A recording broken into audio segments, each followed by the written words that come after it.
Thank you for listening to Life Improvement Radio. You are listening to a rebroadcast of a previously recorded show. So I'm excited to welcome program author Matt Phelan of Snow White. Matt, thanks for calling. And how are you enjoying Miami so far? It's beautiful here. It's lovely. It's perfect weather for the book fair. It's great. It definitely is. And can you tell us, our audience, a little bit about your background and how you became an author? Sure. I started out as a picture book illustrator, illustrating picture books, and then I also illustrated chapter books and all kinds of different things. And eventually I had this idea for a longer story for middle grade readers, which became my first book, The Storm in the Barn. And as an illustrator, it made sense to me to tell that as a graphic novel. So it would allow me to tell the story through the drawings as much as the words. So that was my first graphic novel, and I just enjoyed what the medium could do. So now I go back and forth between picture books and graphic novels for older kids. But I'm just curious, Awesome. when you made that transition, did you have past experiences with art or doing art, or was it just kind of a sudden I want to do this? It sounds like an awesome idea. I had not done a graphic novel before I did my first one, but I had been working as a picture book illustrator, and that was something that I had drawn my whole life. Although I didn't study, I didn't go to school for art, so that was something that I was actually in my early 30s where I worked in a portfolio for years by myself to try to get into picture book illustration because it was kind of my dream job, so I sort of went for that. And Gotcha. the graphic novel came out of that, yeah. Alrighty, cool. All right. So now Snow White. Okay. Are you a fan of that genre type of stuff? Why Snow White? Why Snow White? That is exactly the question I had to ask myself. Why Snow White? I of course love fairy tales like everyone, and the Grimm tales and things like that. But Snow White's always been the one that stuck with me the most. It always resonated with me the most.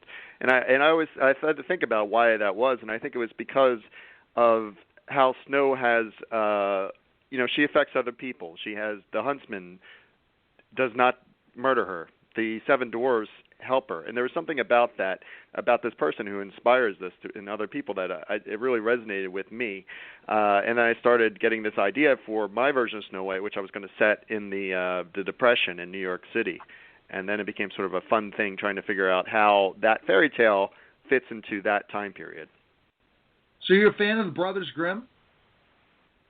Sure. Yeah. I mean, they're amazing. I think I still have my 60 Tales of the Brothers Grimm that I got when I was probably 10 or 11 with Arthur Rackham's illustrations, and I still have that.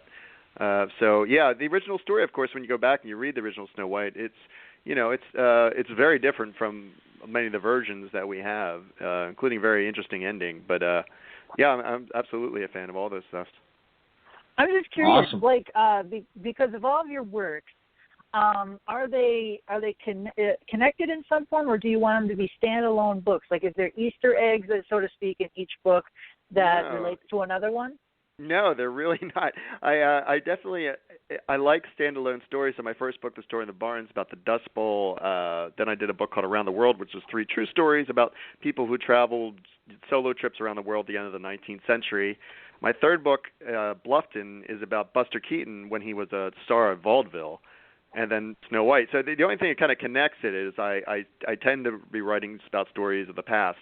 But other than that, they are definitely all standalone stories, and thought of that way too. I never thought I would do a sequel to Storm in the Barn or things like that. So I thought of them as standalone novels. Gotcha. Cool. Yeah. All right, so let's jump into specifically the differences. It's Snow White, but it's in a different time period, a different idea. Why is that? It initially came as sort of some reason my brain connected the apple peddlers from the Great Depression with the evil stepmother in Snow White handing out an apple. I don't know why. It just did. And then I thought, well, that's interesting. What if Snow White is in New York City in 1933? And once I started thinking about that, it became I saw these parallels. It was a lot of fun to figure out. So who's the queen in this situation? I thought, well, she's a star of Broadway. She's the queen of the Ziegfeld Follies. Who's the king? The king is her father is a Wall Street tycoon. He's the king of Wall Street. You know, things like that really started to click for me. One of the big ones that really pushed it into doing it as an actual story rather than just a little game I was playing in my head was the idea of taking the 7 dwarfs and making them 7 street kids, orphans that are running around the streets. And once I did that, it really started to become my own version of the story, and I became really interested in telling that story, especially about these boys living on the streets of New York. Gotcha. So I'm just curious because you're connecting it to real world oriented things, as well as its own fantasy. How much of the book is fantasy and reality, and do one of them not exist, so to speak?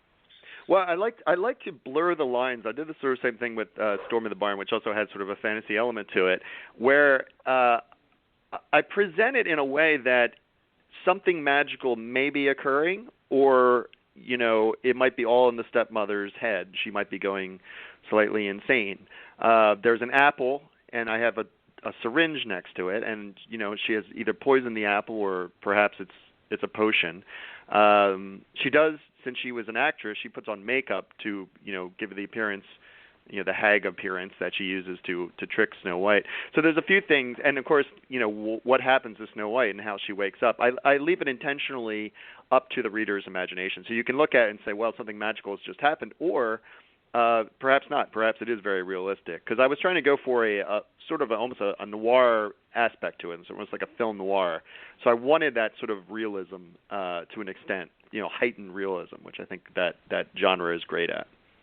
Would you go back and do anything differently? No, I'm very happy with how it turned out. I mean, there's always something, you know, you're never fully satisfied. There's always something, I wish I could draw that again or do something like that. But overall, it's the book that I set out to make. So I am overall pleased with it. Awesome. All right, so I'm just trying to, you know, picture that Great Depression. So Snow White, the evil queen, how she basically hurt a lot of people in the Depression, right? In the story, right?